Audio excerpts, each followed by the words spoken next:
A very good morning to you. My name is David Batsoffen, and this is Off the Shelf. And I'm joined today by the co-authors of this new annual Madam Impossible. That's Stephen Francis and Rico. Good morning, gents. How you guys doing? Good morning. Good morning. Good morning. Good. Stephen, so glad to have you with us. Rico and I have chatted about your annuals for many years, but of course, you've always been in America in a different time zone. But now we find you here in South Africa and ready, willing, and able to chat with us. Rico say anything bad behind my back? I'm just wondering if he We- said anything. We'll let Rico? you know when the court proceedings start. You'll find out what we've said about you. Rico, I know that I asked you to choose some cartoons so we can talk through them while we chat. But did you choose the cartoons for any specific reason, or did you just sort of pick the first couple that came along? Just some fun cartoons, some highlights of the year, something you can talk and Mm. chat about, features the characters. Right. So it's a And mix. This one actually isn't. It's a bit of a cheat. This one actually isn't in the book, but we like it because it sort of sums up the relationship. No, you but a lot of realize people, we've got a great response on this of them dancing together. I mean, you, we used it as you realize screenshots and that stuff. guys, you'll realize that people are going to flip through your book and wonder where the heck this is. And then you're going to start getting abusive Facebook posts going, where is this cartoon and why isn't it in your book? That's It'll Oh, fine. have we We can like take it. It's all right. yeah. to... In the case of cartoons, Stephen, which comes first, the words or the actual cartoon? How does the process work for you? Well, what happens is first finding a good subject. And while my family lived in New York and New Jersey, so I went there because my parents weren't doing well. So I'm Mm, kind of, I stay there, but I like to come to South Africa for at least maybe two, sometimes three times a year. right. Like right now, it's the silly season, so I'm here now. But what happens is I read everything. Rico and I both need to know what's going on, Mm, and it's a little bit harder doing it in Brooklyn when I'm not here. But then we come up with an idea, and what I do is I have a limited drawing skills. It's not bad, right? I can do expressions, right, Rico? right. But I have like a shorthand that I do, and I draw out the cartoon. First, I write it on with a pen on paper. I try to Mm, get the lines down. Then I actually draw it up. What shot is this, a close up, so to speak, and how does this look? And then I give it to Rico, and he sort of follows that. Sometimes he puts his own spin on it or ignores what I suggest. But and then he sends it, and it comes out. And sometimes I'll do what we call a rough, and mm. I'll send it to Rico. And because of the 7 hour time difference, uh, I don't know if he likes it or not or whatever. So I go to sleep, and then suddenly I get a text at 3 in the morning, my time. Yeah. And Rico goes, "This doesn't work because this happened, or this is over, or it's too old, or whatever." And my wife goes, "Where are you going at 3 in the morning?" And I say, "Well, I got to go down and do a cartoon in the office now." So she doesn't like it. So it is a little, that makes it a little different, more challenging, I should say. Right. But it starts with me with the words. And a lot of times Rico says, "Hey, how about this?" And he sends me a suggestion, which Mm. usually really, really good. So yeah, that's how we collaborate, especially when we're on different sides of the planet. Yeah. Rico, with that in mind, what happens to all the didn't quite make it cartoons? Do you have a special file or folder, that maybe one day there'll be a book of the ones that got away type of thing? No, not really. They kind of get deleted, or sometimes they kind of get filed away, and then a better version of that, Right. a solution of how you can actually do it and execute it. Sometimes an idea doesn't because it just doesn't fit into Mm. the format of this or the strip size wise or whatever. Right. And then maybe a few weeks later, go, oh wait, we could do it this way. Or I mean, we have thousands and thousands of cartoons that we actually did. So to keep the ones we don't do is actually pointless. It's like photographers keeping blurred photographs and then bringing out an art book of their photographs, which is just basically blurred pictures. But is it art? Exactly. Who knows? Doesn't really matter. Who decides where the cartoon starts and ends? I I'm mean, not if you sure look at this, actually. there is a beginning, middle, and an end to this. Yeah, Uh, well, I basically I write the whole thing. I mean, I don't. Unfortunately, because of the time difference, when I'm not here, I don't have we don't have the luxury of like we used to. I used to write half of it and bring it to Rico down the Mm. hall when we had offices in Parktown North. And he'd go, yeah, that's great. Or he'd say, I don't know. And then I'd go back and rework it. But now I just have to take a chance and hope that I'm not up at 3 in the morning redoing it. But to answer your question in terms of me, I have a dustbin full of crumpled cartoons that Rico, I don't file them, but I filed them in the dustbin. Crumpled cartoons that Rico goes, no, can't do it, can't do it. Sometimes I'll argue and say, well, what about this? But Mm.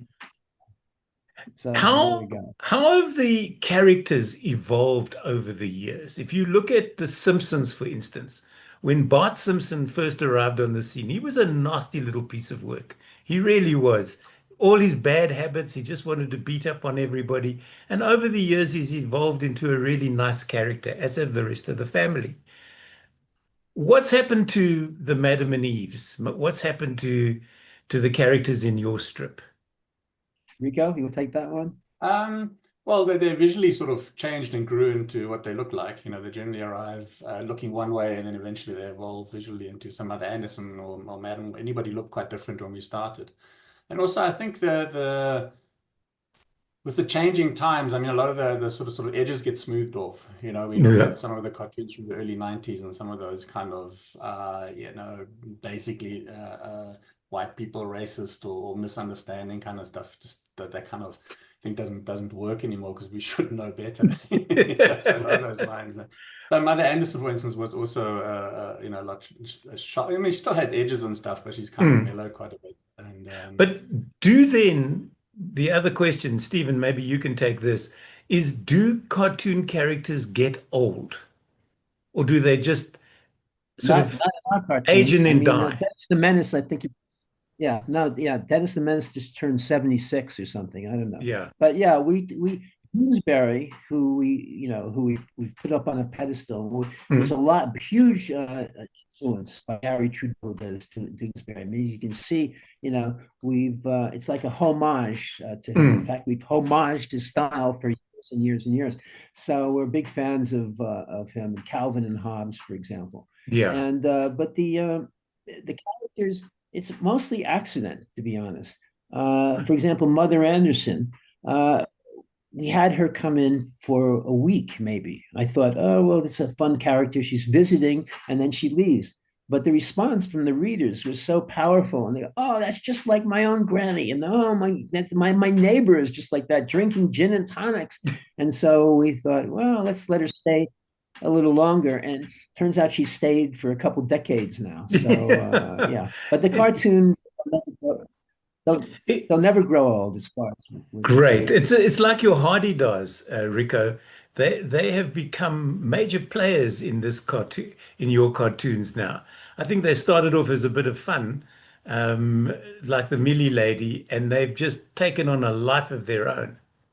well, they kind of. I mean, they're iconic. I mean, Yeah. they should be the national bird of South Africa, actually. And those stupid cranes. Forget about those. It should be the No. Haida, really.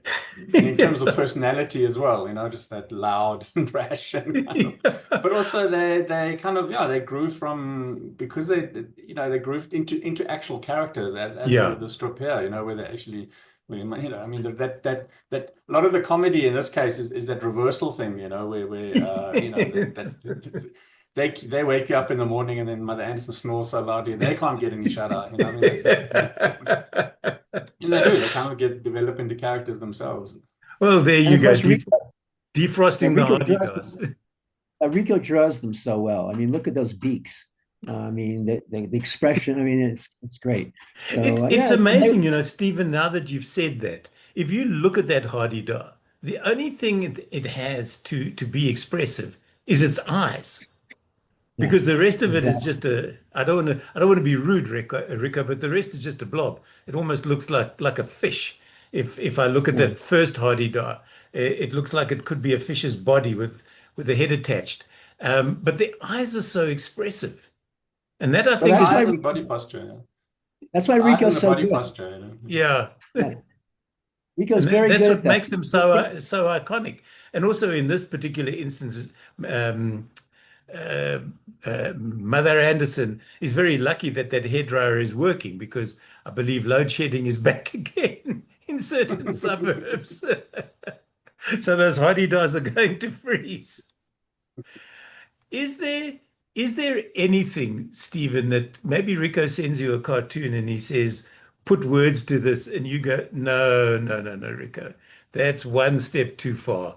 I know what I'd like to put, but I can't. You mean it's too dicey? It's It's too too dicey. controversial? It's too or too soon, for whatever Yeah, that the happens. incident may be. Yeah, that happens a lot. Rico gets back to me at 3 in the morning. Now it's not always like that, but he says, "No, like we can't do that. It's too, it could be construed as racist or whatever. Really, Yeah. minor things because our cartoon is very much. They mentioned Zapiro. Is that his name? Zapiro, some guy. No, we know him, but he's different because he really has edge to his. And ours, we Yeah. try to have a little, but ours is a lot softer and a I was lot gonna more s- family friendly. Yeah, I was going to say yours is a gentler edge. Yours can be read without the please be aware sticker on the front of the book that some people might get offended type of thing. But hey, in this woke society, enough is enough. Say it like it is, and to hell with the consequences at the end of the day. Who came up with the title for this year's annual? I actually don't Well, I got to remember. say that. Oh, the title. Was Yeah. that you, Rico? I think it was me. Yeah, Yeah. yeah. Rico Yes, came sir. up with that. Okay. And then we forgot to mention it's published once again, as always, by Jacana Media. Where would we be without Jacana? At least their birds don't make a noise. Could you imagine if you published your books with Hardy Dar Publications or something like that? Yeah, Drive yeah. your We could start publishers our own. mad. Yeah, we could start our own publishing company, Rico. We could do that. Yeah. You could vacillate between Hardy Dars and Egyptian geese. There could be the nice sort of in the red corner and see what happens with that one. I think we're trying to keep our readers, not chase them Yeah. away. It must be a fine line. I know with my late father-in-law, I'd suggest cartoons to him. And for people who don't know, my father-in-law was Dorf Fedler, who worked not too far away from Stephen and Rico. And I Yeah, know we that used there to was visit him. yeah, he We would used to just visit. wander across the road, and I'd Yeah. suggest stuff to him, and give me exactly the same answer, Rico. I'm trying to keep readers, not chase them away. Mm. I Actually, think, funny enough, sorry, you just have put up the cartoon about Mother Anderson sinking into her chair. yeah, That actually, I called that up because I was paging through the book and I thought, like, that is actually one of my favorites of the last year because it was one of those really silly ideas. yeah. Yeah, that Steve came up with, it took quite a lot of effort to try and make that actually work, and it actually works. It's just one of the sometimes we just can go into these really silly, and I really enjoy those, when you can actually make it work, and it's so absurd. I think this should be sent to you have a friend in the furniture business, and they can use it for If he was still advertising around. and pay you. Yeah, I was going to say, are they still around? Who knows? But Joshua anyway. Door.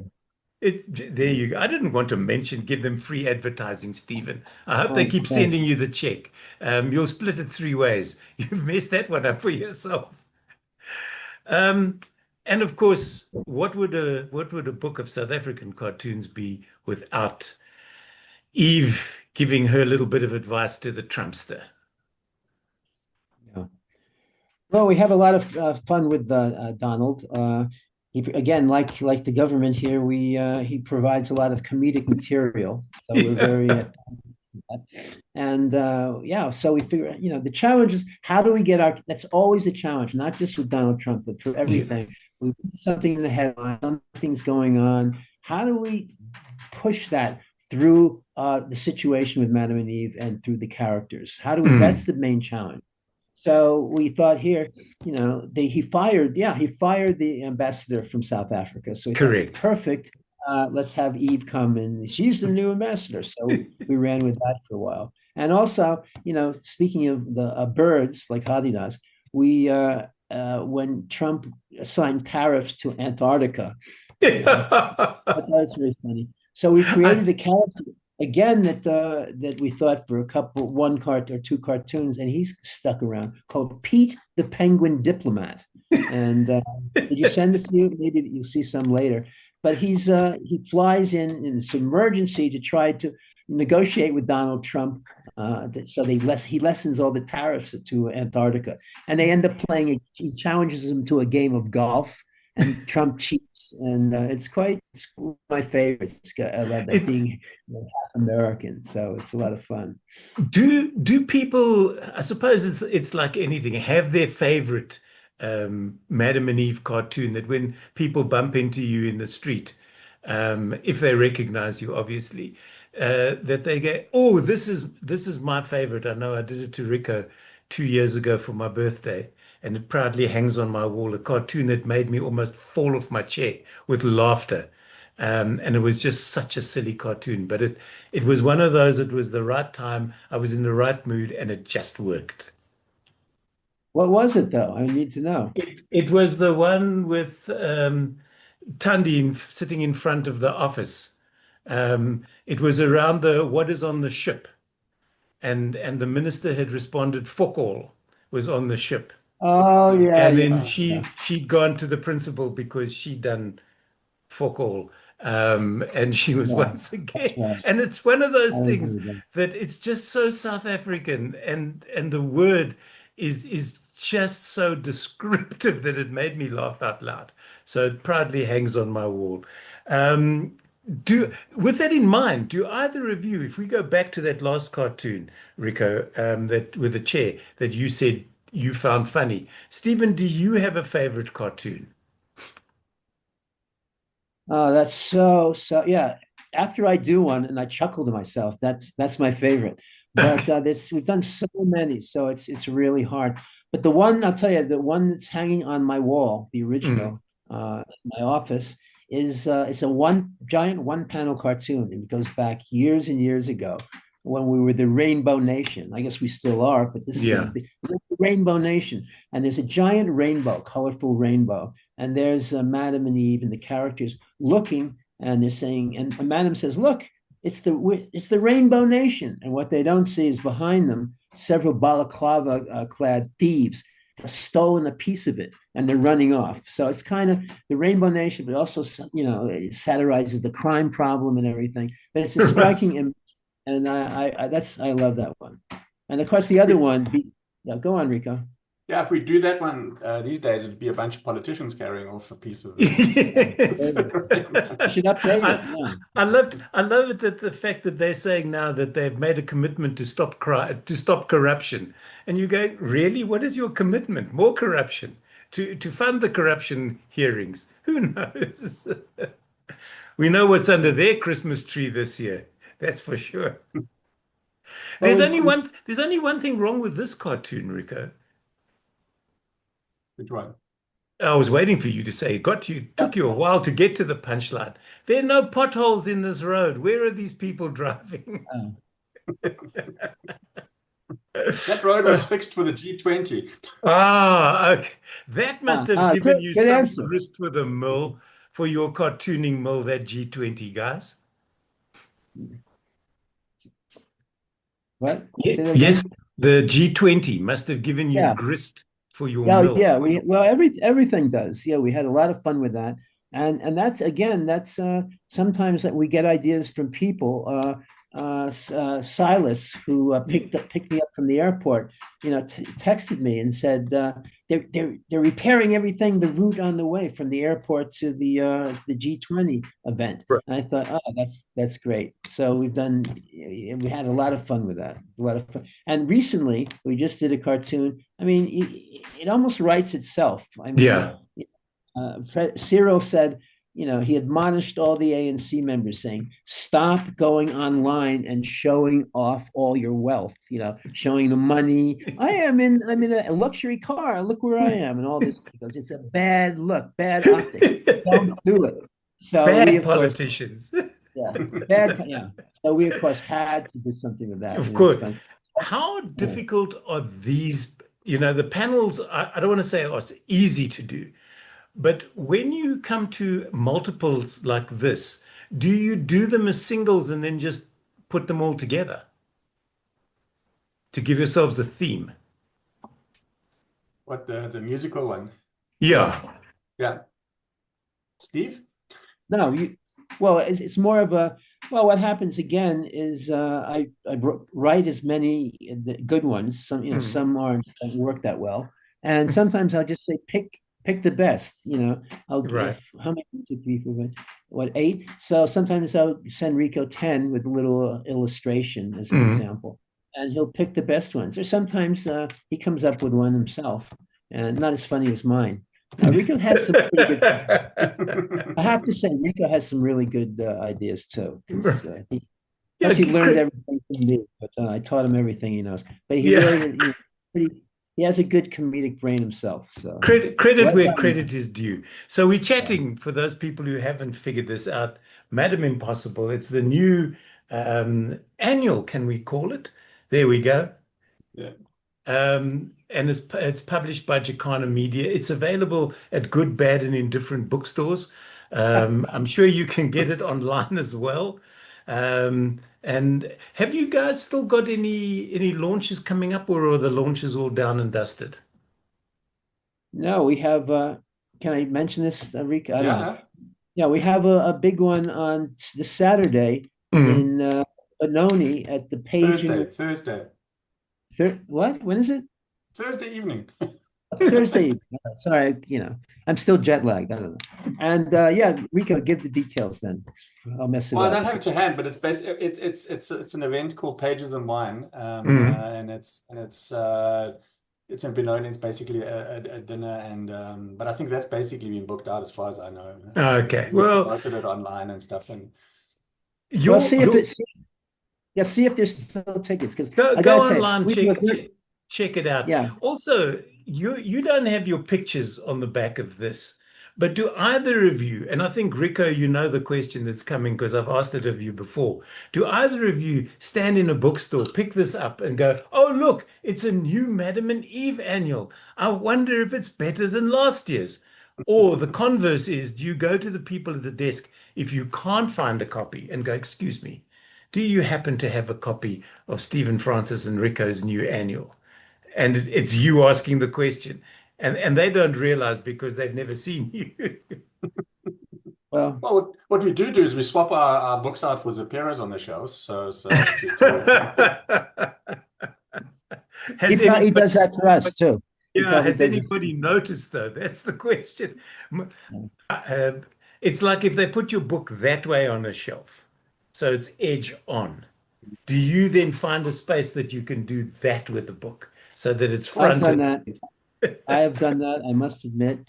And but I stop short when I see someone going through the book, like they're reading the cartoons there and not yeah. buying it, No, Not that's putting wrong. it, That's hey, like you can walking buy into that. a supermarket and eating grapes while you shop, and then you Yeah, walk out and exactly. you pay for everything except the grapes. It's not Yeah. fair. I tell you. Exactly. There's an idea Yeah. for a cartoon. I'm But feeling, it's also good to see someone standing there reading it. So that yeah. makes Would that's good would too. you step up and say, "Excuse me, are you enjoying the book?" And then if they say yes, you go, "Oh, that's wonderful, thank you," and then just walk off. And don't say, No, yeah. no, I don't think we would never do that. We never, we never bring in Madam and Eve. Hey, well, I want a good table in a restaurant. Do you know who we are? We do Madam and Eve. Sometimes people go, who? But It might be because that could backfire on you, At the end, they go, "No, we hate your cartoons. There are no tables available for you guys." yeah, it backfired.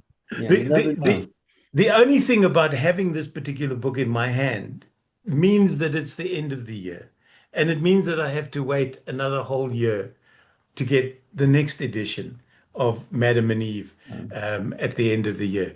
So, guys, I wish you all the very best. However, you're going to be celebrating the end of 2025. I hope that it's with people that you love and care about, and they love and care about you. If you are going to be going out and about, please take care, drive safely, Stephen, thank you very much for getting over your jet lag. Let's shout out to Gus for getting this up and running on your side. Rico, as always, it's glorious chatting to you, my friend. And hey, cup of coffee and signed copy is in the works, I should imagine. Guys, once again, the book Madam Impossible is published by Jacana Media and it's available at bookstores right now. Until the next time, from Off the Shelf, and yours truly, David Batsoffen, Stephen Francis, and Rico, thanks for joining us and bye for now.